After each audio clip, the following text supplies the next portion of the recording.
Bonjour, c'est Gilles de Photoshop Techniques. Alors aujourd'hui, j'ai décidé de vous apprendre à créer des ombres réalistes. Ça vous intéresse pour vos prochains shootings? Allez, on y va.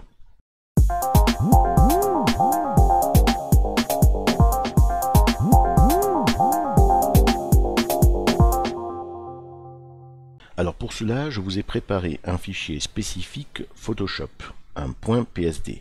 Bien sûr, je vous donnerai le lien de ce fichier dans la description de la vidéo sur YouTube. Alors j'ai choisi cette photo qui allait bien pour le sujet, mais je lui ai adjoint quelques modifications. Alors tout d'abord, l'emplacement de la jeune fille ne me convenait pas.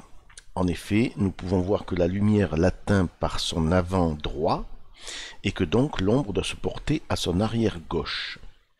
Or, vous le voyez, je n'ai plus de place derrière elle. J'ai donc détouré la petite fille et l'ai déplacée vers la droite de l'image, ici. Je trouvais également que l'arrière-plan n'était pas net, avec des zones d'ombre non expliquées.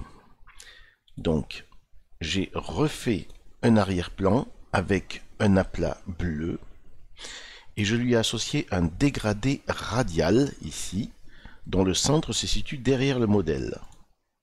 Mais le dégradé ajoutait du banding.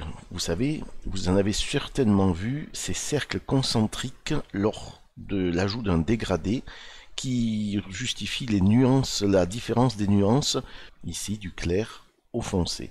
Nous les voyons ici, je ne sais pas si vous les voyez avec la compression, mais on peut en voir une partie ici, voilà.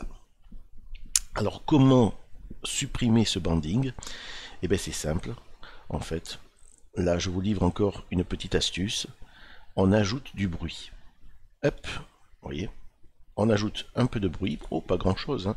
Vous voyez, une quantité de 20%, uniforme, monochromatique.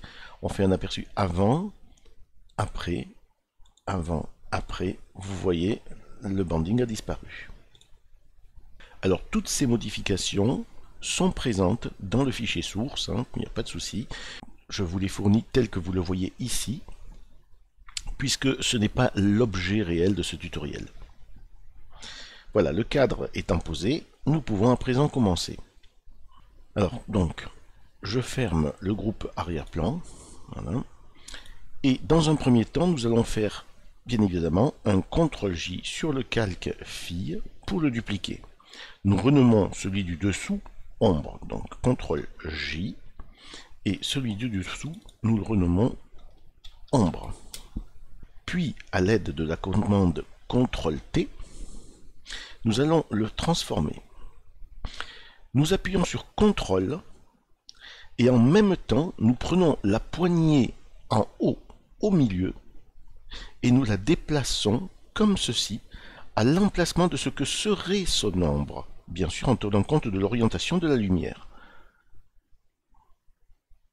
À peu près comme ceci. Ici, tout en tenant CTRL enfoncé, nous effectuons une retouche sur le pied avant qui semble être en l'air encore. Voilà, donc un petit peu plus haut. Et nous validons la transformation par entrée ou par la coche ici. Nous passons maintenant le calque ombre en mode produit, ici, voilà. Et tout en maintenant la touche CTRL enfoncée, nous faisons un clic sur la vignette du calque pour sélectionner son contenu. Nous voyons ici les petites fourmis qui justifient la sélection du contenu.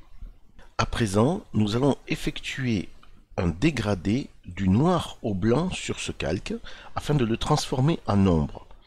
Donc nous prenons l'outil dégradé. Nous veillons bien à ce que ce soit du noir vers le blanc en mode linéaire. Nous cliquons du bas des pieds jusqu'à un endroit un petit peu plus haut que son bonnet afin que celui-ci ne soit pas complètement blanc. À présent, nous pouvons désélectionner le calque par CTRL-D. Nous voyons que l'ombre a tous les détails du modèle, y compris les lacets, ici, à la condition bien sûr d'avoir effectué au préalable un bon détourage de celui-ci. Mais dans la réalité, une ombre est rarement aussi nette, surtout à son endroit le plus lointain. Nous transformons donc ce cadre en objet dynamique, clic droit, convertir en objet dynamique, et nous allons adjoindre un léger flou gaussien. Filtre, flou, flou gaussien. Alors, la densité et le rayon de flou gaussien sera adapté à votre image. Ici, une valeur de 20 me convient. Et afin de donner encore un peu plus de réalisme à cette ombre, dans le masque de fusion du flou gaussien, que je sélectionne ici, nous allons lui adjoindre un dégradé pour diminuer ce flou au plus proche des pieds. Donc, nous cliquons à peu près d'ici, un peu plus haut. Voilà. Voilà, nous avons créé une ombre avec beaucoup de détails, bien plus réaliste qu'un coup de pinceau noir étiré ou qu'une ombre réalisée au moyen de l'effet ombre portée. Voici un avant-après. Avant, après, avant, après.